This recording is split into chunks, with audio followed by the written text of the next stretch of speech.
Hello, I am Laurie of Your Life Core, and you are listening to Messages from the Universe. Here I deliver information from the mastery realms related to astrology, planetary influences, energy surges, and generally how we are evolving. I connect with angels, guides, ascended masters, astral beings, and those that come forward with messages to help us on our journey. Welcome, everyone. Hello, this is Laurie and thank you for listening. Everything is connected. If you've heard me talk over the years, you've heard me say this over and over and over again, that everything's connected. Everything impacts everything. You touch one thing and you touch all of them. Nothing is separate, alone, isolated, single. That is only illusion, as everything impacts everything. And nature reminds us of this. So today I want to talk about lessons from the clouds, because you might look up in the sky. If you're like me, when you were a kid, you laid on the grass and you watch the clouds go by and you look for forms and shapes and you think they're so far away and that you aren't connected to them. But you are connected to them. And we can learn so much from clouds. We can say scientifically a cloud is made of water drops or ice crystals that are floating in the sky. And we relate to that because as humans, we don't have ice crystals within us, but we're made mostly of water and we do have crystalline energy within us. We know where humans come from, but where do clouds come from? The sky can be full of water and we often don't think about that. But most of the time you can't see the water. The drops of water are just too small to see. They've turned into a gas called water vapor. And as the water vapor goes higher into the sky, the air cools it. The cooler air causes the water droplets to start to stick together like bits of dust, ice, or sea salt. And clouds are an important part of Earth's weather systems. And I look at humans are pretty darn important to our existence, and humans are more like clouds than perhaps you've ever thought about. I'd like to offer you this chance to think about clouds, the wandering, the pondering, and then let's look at the versatility and the purpose of clouds, because as much as everything is energy, everything also has a purpose.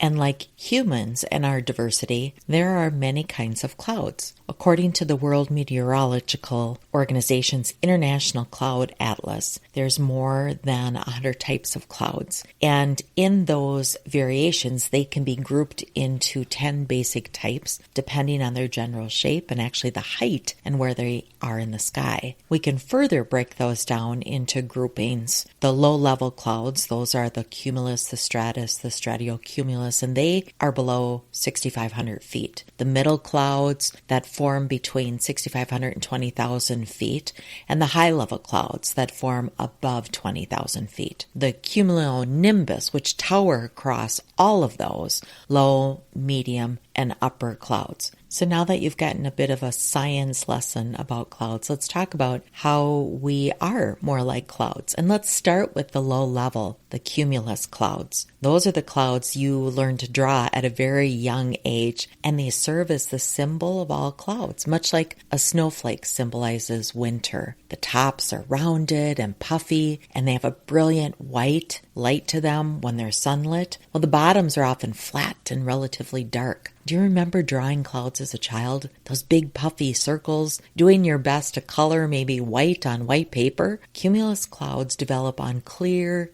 sunny days when the sun heats the ground directly below. This is where they get their nickname of fair weather clouds. They appear in the late morning, grow, and then disappear towards the evening. Sometimes we can feel like a cumulus cloud, puffy, floaty, something rising within our sunny day that takes us off target. Might be something fun or light or distraction from what we may have been doing. Something or someone has heated us or shifted our energy, and we are off into this upper energy.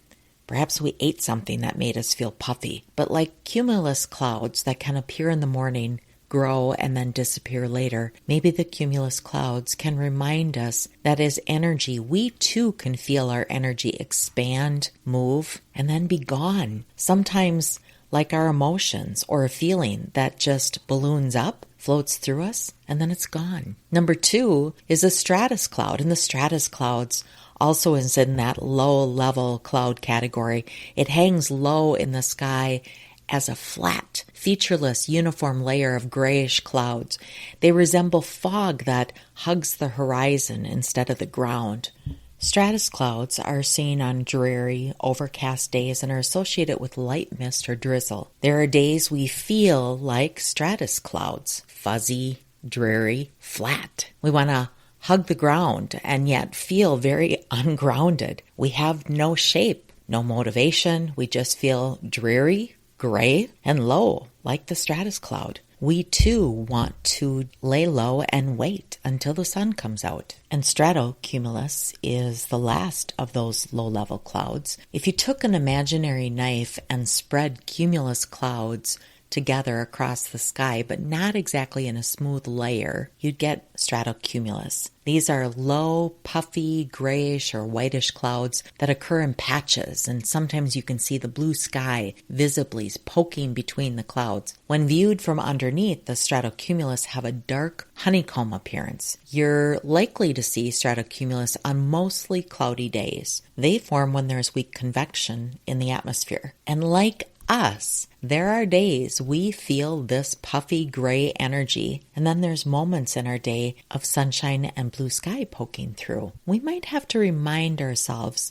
to actually look for the blue sky, look for the sun. We know it's there, but we have to seek it. And on those days that we feel like we're a stratocumulus cloud, we have to seek out the sunshine and seek out that clearness. And number 4, now we move into the middle clouds. This is those clouds that form between 6,500 and 20,000 feet, the autocumulus clouds. They're the most common clouds in this middle atmosphere. You'll recognize them as white or gray patches that dot in the sky in large rounded masses, or clouds that are aligned in parallel bands. They look like the wool of sheep or scales of mackerel fish, and hence often they're nicknamed sheepbacks or mackerel skies. The autocumulus and stratocumulus are often mistaken. Besides autocumulus being higher in the sky, another way to tell them apart is by the size of their individual mounds. Place your hand up in the sky and in the direction of the cloud. If the mound is the size of your thumb, it's an autocumulus. If it's closer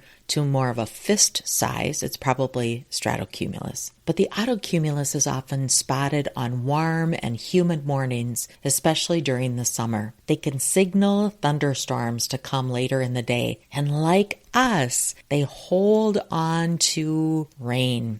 Like us, we hold on to emotion, or we hold on to our energy. We hold it inward. Our frustrations or our ideas can lead to an eruption later, just like the potential storm. You may also see them out ahead of cold fronts, in which case they signal the onset of cooler temperatures. And for humans, we can relate to the cooling of our emotions, including cooling of our hearts or passions, should we feel diminished or not seen, a little bit deflated. The autocumulus are large clouds and are meant to be seen, heard, recognized, just like us as humans, that our feelings, our thoughts, our emotions, our vibration, we want to be seen. This might be the energy within us that moves people away from us, as they may sense that cooler temperatures in our energy field, or perhaps they sense a possible brewing of storms. And the 5th is the nimbostratus clouds. They cover the sky in a dark gray layer, and they can extend from the low and middle layers of the atmosphere.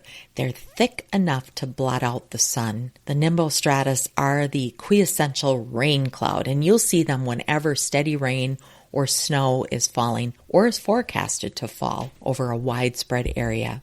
In humans, this is when we feel the emotions rising and knowing we're on the way to shedding the tears. A good, healthy cry can be detoxing, cleansing, and can clear the air. It can be the opening for something else to take place. Like the rain nurturing the earth, and all living things on earth need rain, and then they need sun afterwards to help grow. We as humans need the release. And the rain clouds prove that the release comes from heavens, and then the window is open and the sun can poke in. But we as humans, we also need those places to release and the place for the sun to poke through. And number 6 is the altostratus. They appear as gray or bluish-gray sheets of clouds that partially or sometimes totally cover the sky at mid-levels. And even though they cover the sky, you can typically still see the sun as a dimly lit disk behind them, but not enough light shines through to cast shadows on the ground. Altostratus tend to form ahead of a warm or occluded front. They can also occur together with cumulus at a cold front. This reminds me of the potential of a storm and rain, but it never comes. It casts a shadow on the sun, but it does nothing to release any nurturing rain for Earth. It reminds me when humans hold their emotions inward, hide them, maybe even threaten people. You may know people that are cautious in what words you use around them because you never know what storm is brewing beneath. They might seem like they have this sheet of grayness all around them. We can maybe see it in their faces, their posture, yet we don't know for sure because they're not releasing. We don't see that sunlight. They just continue to be in that shadow energy around them, like the altostratus clouds, casting shadows on those around them. And sometimes these are the clouds that we want to take cover from. Number 7 is cirrus. And like their name suggests, which is Latin for curl of hair, cirrus are thin, white, wispy strands of clouds that streak across the sky. Because cirrus clouds appear above 20,000 feet in altitude where low temperatures and low water vapor exists, they are made up of tiny, tiny ice crystals rather than water droplets. Cirrus typically occurs in fair weather. They can also form out ahead of warm fronts and large-scale storms like nor'easters and tropical cyclones. So seeing them can also indicate storms may be coming. Like cirrus, humans also have a warning system. There are messages and symptoms before we get sick, before we have an energy break, before we get tired, before we need to let off steam. But we often ignore the human warning signs and continue to push forward. In the sailor's eyes, he knows how to read the sky and when to take cover, when to rest, and when to push on. And as humans, we need to learn these skills and practice them and become a little bit more proficient reading the signs. Number 8, the cloud is cirrocumulus clouds, and they're small white patches of clouds often arranged in rows that live at high altitudes, and they are made of ice crystals called cloudlets. The individual cloud mounds of cirrocumulus are much smaller than that of the autocumulus and stratocumulus and often look like grains. The cirrocumulus clouds are rare and relatively short-lived, but you'll see them more in winter or when it's cold but fair out. They remind us sometimes you have to take the high road, cool your emotions, and know what you're experiencing will pass. It's those little white puffy patches, those little cloudlets. It's short-lived and perhaps not even worth lingering about or not even worth worrying about. Number 9, the cirrostratus clouds are transparent, whitish clouds that veil or cover nearly the entire sky. A dead giveaway to distinguishing cirrostratus is to look for a halo. That's the ring or the circle of light that often shows up around the sun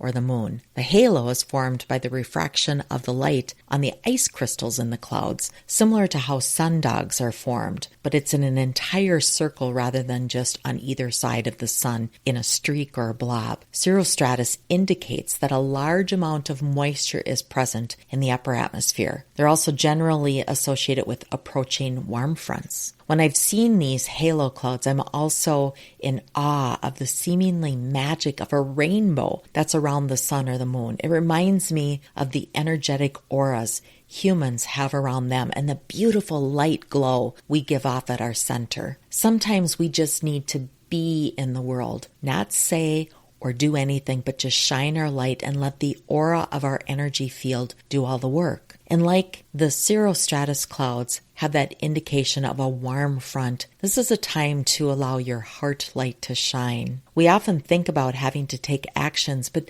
maybe this is just the time to just be still and let others bask in your energy and be in awe of you. And number 10, the cumulonimbus clouds are one of the few clouds that span the low, middle, and high layers. They resemble the cumulus clouds from which they grow, except they rise into towers with bulging upper portions that look like cauliflower. Cumulonimbus clouds tops are usually always flattened in the shape of an anvil or a plume. Their bottoms are often hazy and dark. The cumulonimbus clouds are the thunderstorm clouds, so if you see one, you can be sure there's a nearby threat of a severe weather, short but heavy periods of rainfall, hail, and possibly even tornadoes. I remember my first flight, and as we flew through the clouds, I was mesmerized by the dimensions, the size, the texture, the lack of density, but yet it felt like there should be density. If you've flown around or near a cumulonimbus system, the pilot will attempt to go around the seemingly honoring the pressure system or honoring the cloud. And like humans, sometimes we are the storm.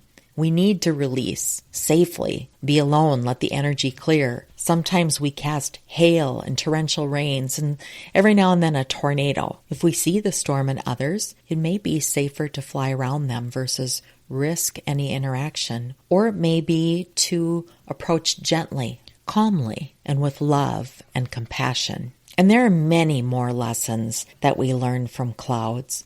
They have different dimensions, they're at different levels, and they have different purposes. They remind us of the different levels. Just as we all look different, we as humans do have some consistencies. Like clouds, we all have different levels and different purposes. We express at different levels. We speak at different levels. We behave at different levels. And we certainly love at different levels. This does not mean we love one person more than the other. It simply means we love each person differently.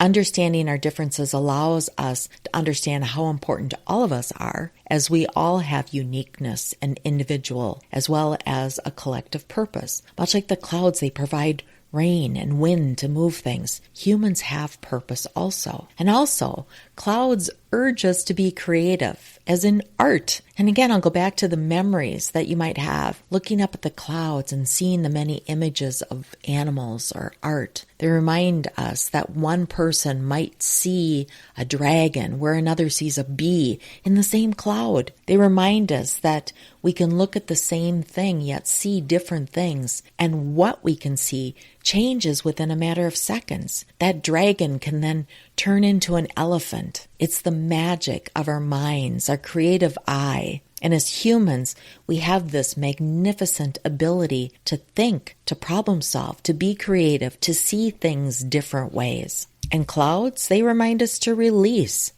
In the darkness of heaviness, sometimes we just need to let it storm. We need to let it rain and then move on. But just a reminder that there's life in rain. Rain nurtures earth, and it's necessary for growth. We need water, but we also need to release. We can't hold everything in, and sometimes, like the clouds release rain in order to let the sun in, so do we sometimes need to release to let sun in. And when clouds rumble or throw lightning, sometimes this is like our humanness, where we just need to rumble and grumble or strike out and release. Just be aware and cautious and honoring. Do it in a safe place. And in the darkness of clouds, there's also light that shines through. If you've ever seen the sun shining these magnificent rays behind a cloud, we sometimes experience our circumstances as dark, dull, and depressing, like a cloud that's blocking our sunlight. And it's during that time that we can focus on piercing through our circumstances to purposefully call on the light and pull that light into our existence. Yes, things are not always easy, and it's best always to remember how the sun physically shines through clouds, even if we can only see a silver lining. But clouds can also offer shade and a reprieve from the hotness of the sun. If you've ever worked outside under the hot sun, a cloud moving across the sky sometimes is a welcoming moment for that cool, that shade, just a moment where you can get out of the brightness of the sun. And clouds never feel the need to be grounded. They go wherever the wind takes them. They trust in the universe to take them to low levels, high levels, stretch them out, crowd them together, move them between places, gather or dissipate. There's value and purpose to all, just as there is value and purpose to all of us. We have value. We have purpose in all our moments, in all our experiences. Every interaction, every quiet and alone time, or times that we have together, they all have reasons. Be like a cloud. Pick your cloud. Acknowledge it proudly. And when you think of a cloud, what cloud might you be? Spend some time outside, connect with nature. Understand that you are connected, even though you might feel thousands of feet away. There is a connection between you and what floats above you. I'm Laurie Wondra. Thank you so very much for listening. Thank you for listening to Messages from the Universe. I'm Laurie Wondra. For current events or to schedule a private session, please visit www.yourlifecore.com.